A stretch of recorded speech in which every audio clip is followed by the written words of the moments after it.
उत्तर प्रदेश में फरवरी माह के आखिरी सप्ताह में सुबह और शाम के सिरहन भरल सर्दी और दिन में तीखा धूप में से पछुआ हवा के ठंडक अब कुछ और दिन का मेहमान बाटे।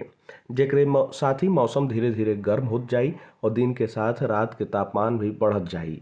अनुमान बाटे कि फरवरी माह के सर्दी प्रभाव से मार्च का तपिश थोड़ा देर से महसूस हुई।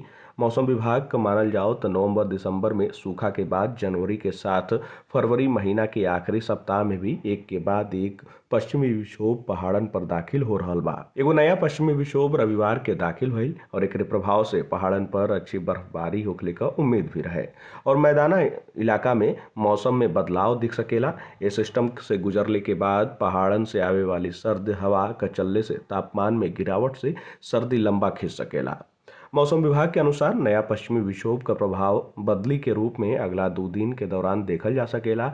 जेकरे बाद फिर से सर्द हवा चली और मार्च के पहला सप्ताह में सर्दी का हल्का एहसास करा सकेला। ये प्रभाव के कारण मार्च के पहला पखवाड़ा में तपिश भरल गर्मी का प्रकोप होखले का आसार कम बनल रही और खुशनुमा मौसम बनल रह सकेला। हालांकि मार्च के दूसरा पखवाड़ा से तापमान में तेजी से बढ़ोतरी होखले का आसार भी बन सकेला।